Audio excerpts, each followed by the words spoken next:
And hello, everybody. Welcome to this week's edition of the International Cannabis Conversation, hosted by me, Chris Day, founder of the Global Cannabis Network Collective, and coming to you every week on trichomes.com. I want to thank Trichomes, as always, and the staff over there for making me sound and look better than I actually sound and look, and allowing us to travel to all these different great places around the world and discuss the legal cannabis markets and how those are moving forward.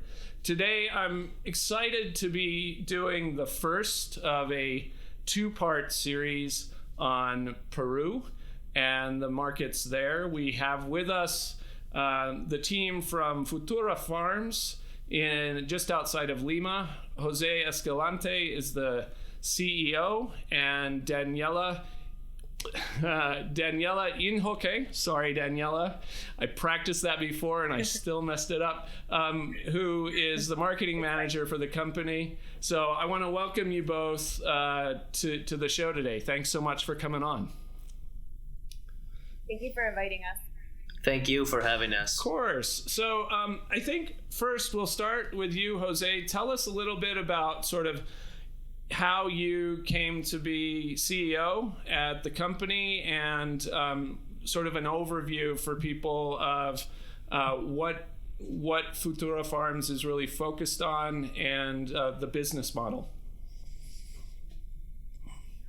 Sure. I came into the industry. I was coming out of an amazing experience in the fintech industry here in Peru.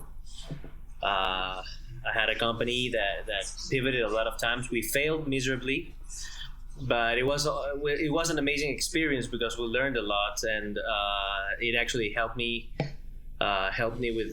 with what we are doing right now in Futura Farms.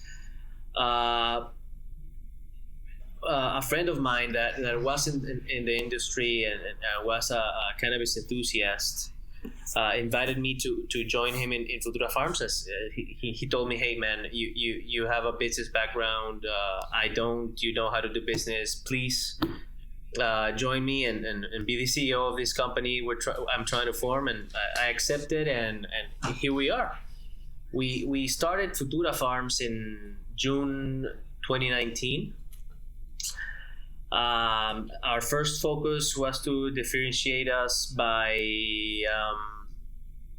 focusing on the industrial uses of cannabis, so industrial hemp, bioplastics, textiles, food, and whatnot. But we realized, I think we realized at the right time that the regulation in Peru did not allow it. It's crazy, but because it allows cannabinoids, but not the other stuff that don't do anything to anyone. Mm-hmm.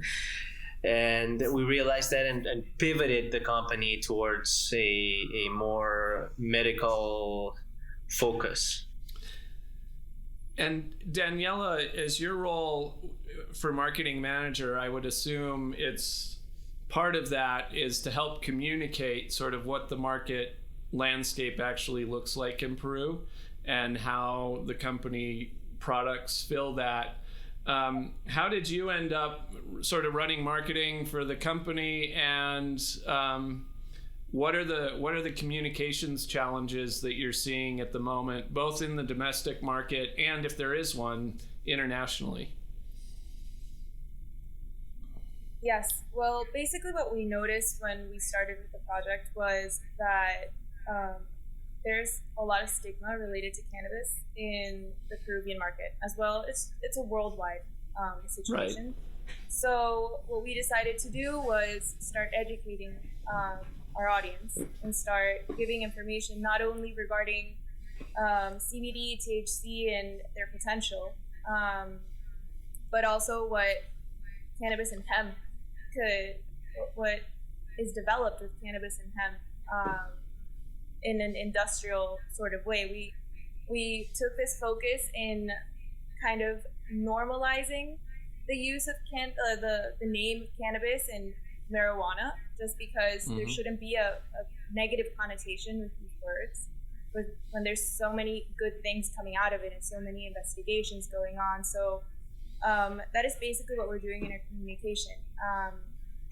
We're prioritizing that part specifically in this first stage, and also promoting our products and getting people to know exactly the different products that will let you know in the future how it works. Yeah, it's so interesting to me. I mean, my background, I told you guys before the show, was, advertising and communications. I always tell people I'm a recovering advertising agency executive. But all of us, whether, we're focused on cultivation or delivery of end product, are actually in the communications business in cannabis.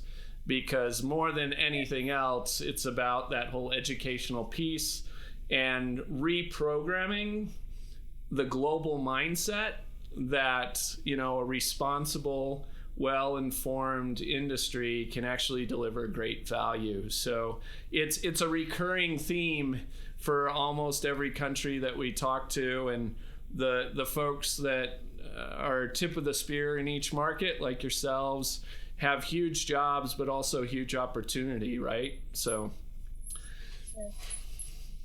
and we want to make it a sustainable industry in the country.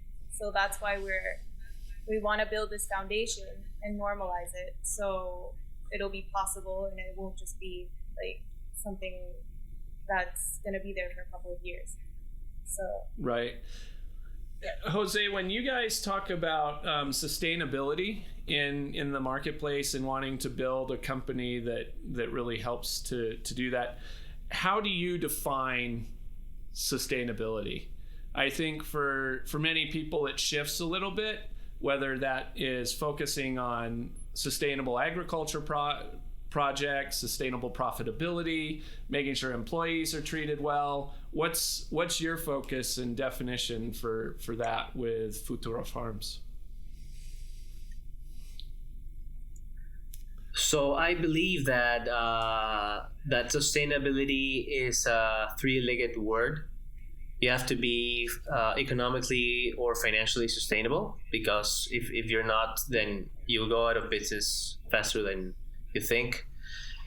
You have to be environmentally sustainable. You don't have to. I don't know if you don't have to do any harm. It's hard. It's hard to define what harm to the environment is, but you need to focus on doing the less harm you can to the environment. And you have to be socially sustainable too, socially responsible. You live with people.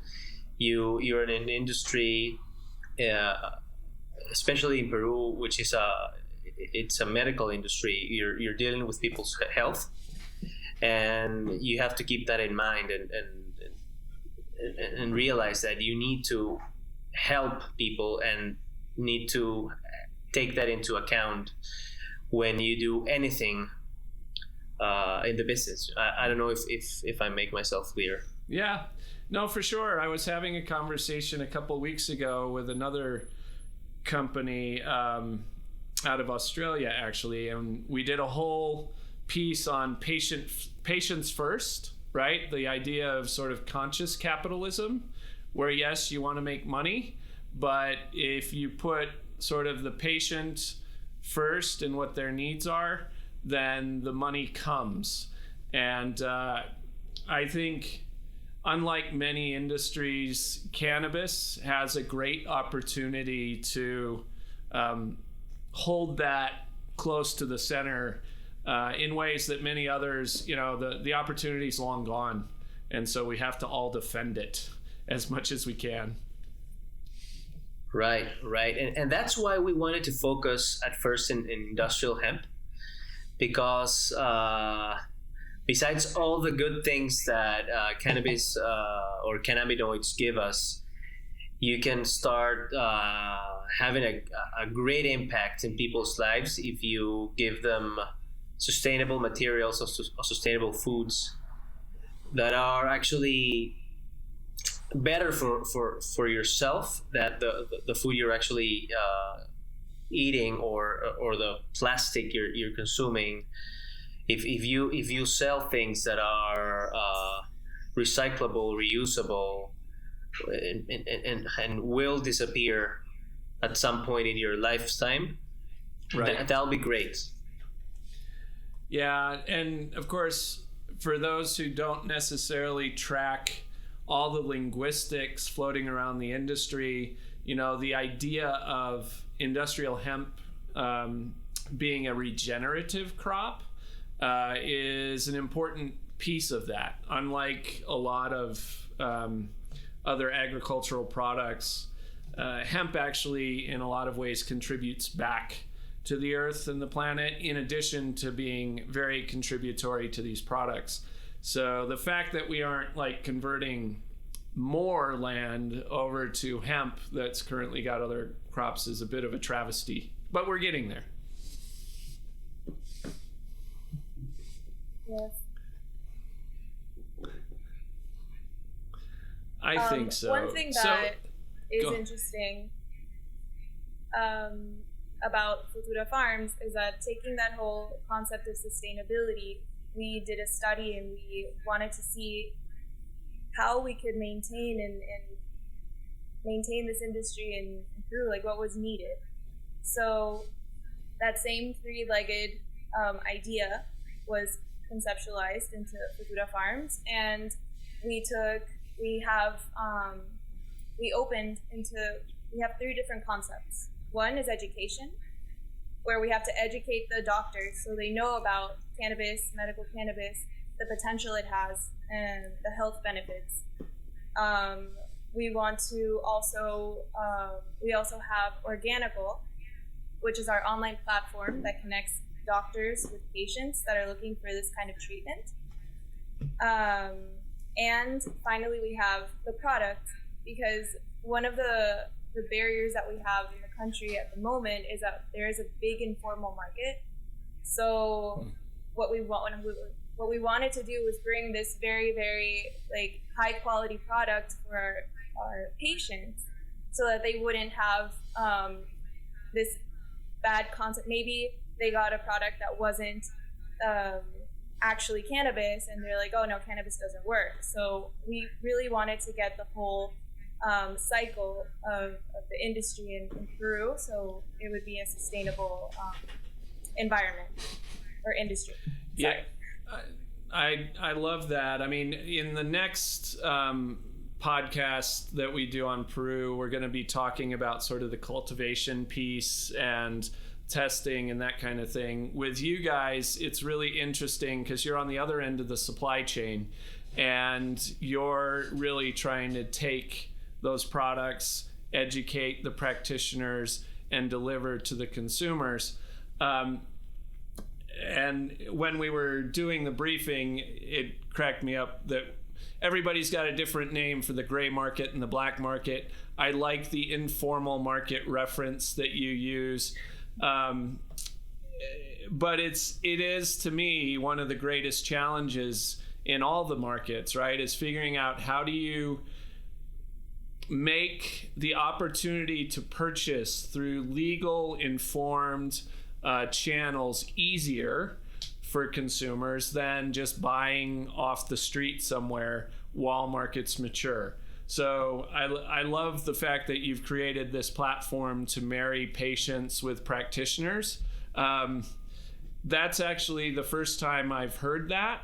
In any of the interviews or podcasts I've done, when we've talked to people about various education programs, I have not heard of that. I'm going to start encouraging others to do that as well. It's a really good idea. How's it working? Are you seeing a lot of usage for it?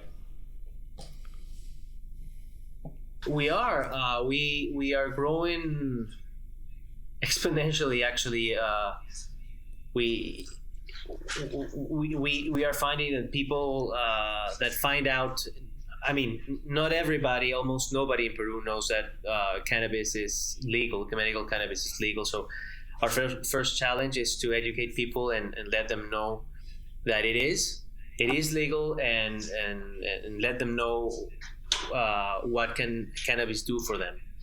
And as we are doing this, we have found that people are very interested, or curious at least of what cannabis can do for them, and they are getting medical appointments, and a lot of them are starting their cannabis treatments with us. Yes, and one thing that we have also learned in the process is what we want to do is give quality of life. So what we're trying to do is to have for the medical appointments to not be that expensive, so people can actually access them and be able to start their treatments. So it's a very, very interesting project or company to be developing right now, because we're learning on the go and everything's always changing and it's very fast paced, but we're never bored. Yeah. And we're getting good results. Yeah. So Jose, yes. I think as we've talked about the market, there's a lot of sort of confusion around what a medicinal market looks like, because every country's a little bit different.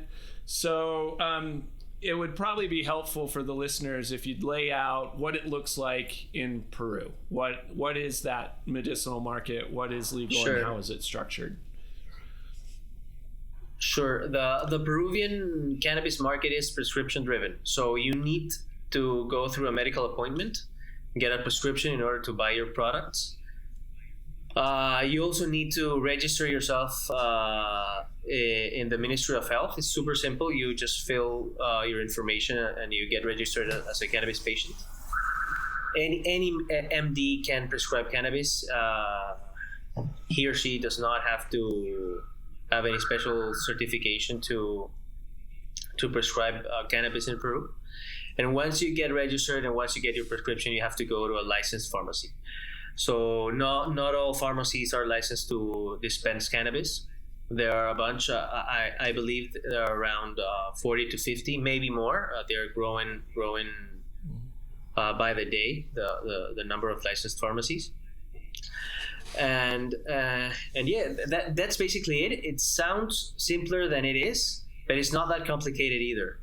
And that's why we built this platform, this organic platform, to simplify the lives of our patients, so we can connect them to the physicians and to the pharmacy, so they can acquire their products and start their treatments.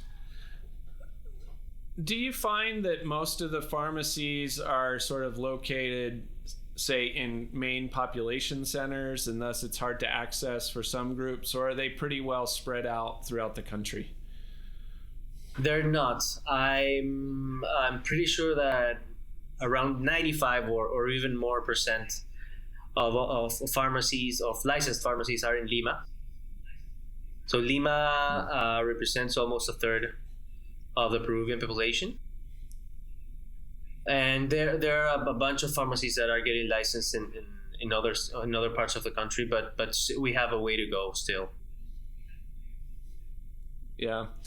Well, and that's always how it starts, right? Is you find that a certain nexus of activity occurs, and then as other people want it in the market, and the market increases and stigma decreases, then more places will sign up. So I'm sure that'll continue to progress. I think, with the history of Peru and the culture that exists there, as well as the ecology, I would think that, over the long haul, there would be both sort of a tie into sort of this idea of holistic plant medicine, as well as just being a great country for cultivation. Now, that's just my impression. Is that an accurate impression or inaccurate? I think it's pretty accurate. We for cultivation we have beautiful weather, beautiful soil. All the Peruvian coast is perfect to grow cannabis. We still have to battle with taboo and the stigma. You guys spoke before. Yeah. We are a pretty conservative country, so I think the the work we have to do is in that area. We have to break that stigma, normalize the use of cannabis, at least for medical purposes for now.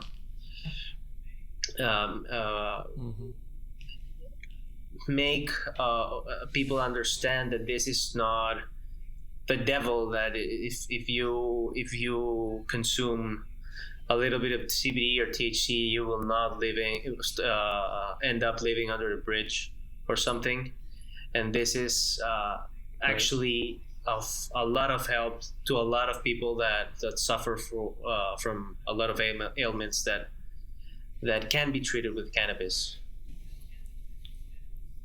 With your product line, we haven't really talked about the products you have specifically. They're oils, right? Oil-based for the most part. And what products are you seeing move earliest? Like, what seems to be the most popular direction in consumption patterns in the market so far? Basically, the regulatory part, in order to register the product, the regulations are pretty tough. So now the DGMID, which is the equivalent of the FDA for you guys, allows only ingestible products.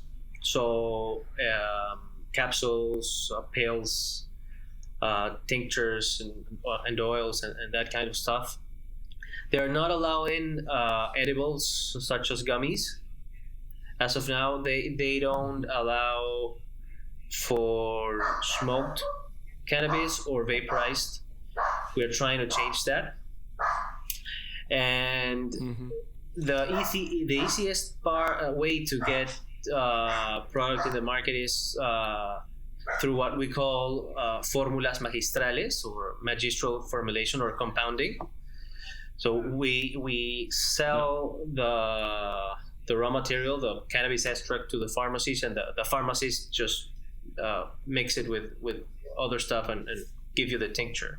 That's the easiest part, because registering finished products may take a few months, up to 12 months in the worst case. So the easiest path to sell product in Peru is through this compounding or fórmulas magistrales. Great. Good. It's all. You can get them. Oh, go ahead. There's different kinds, like the fórmula magistral. They can make the oils, tinctures. If I'm not mistaken, topicals. Topical treatments. So it's a very big opportunity in the fórmulas magistrales. So it's pretty complete in that area. Yeah, based on the discussion, I've learned a lot today. Just hearing you guys talk about what is legal and the direction it's moving. I find the opportunity that really any registered doctor can prescribe cannabis to be a nice sort of refreshing move. That's certainly not the case in most other markets, right? There's always these extra barriers, and the number of products and the diversity, while not complete, is certainly broader than a lot of other places. So it's great to hear how that's moving, and congratulations again on really championing a lot of the education that's needed in Peru and throughout South America. So I'm really glad that we've been able to have you guys on. I know I'm headed to South America in September for some expos as live events come back on. So hopefully we'll get a chance to meet in person and see each other down there when I'm actually in the market. I'm really excited to get back and traveling. I love all these virtual conversations.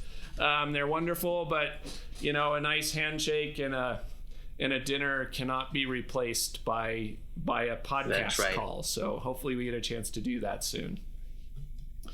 That's completely right. All right. Well, thank you guys very much. Yeah. And thank you, for everybody. Of course, we'll do it again soon, I'm sure, because the markets are advancing quickly. And thank you, everybody out there in podcast land. If you haven't subscribed yet, I don't know what you're waiting for. Just hit that little button, subscribe, so that you can travel the world with us every show and hear more about movements in the international cannabis markets.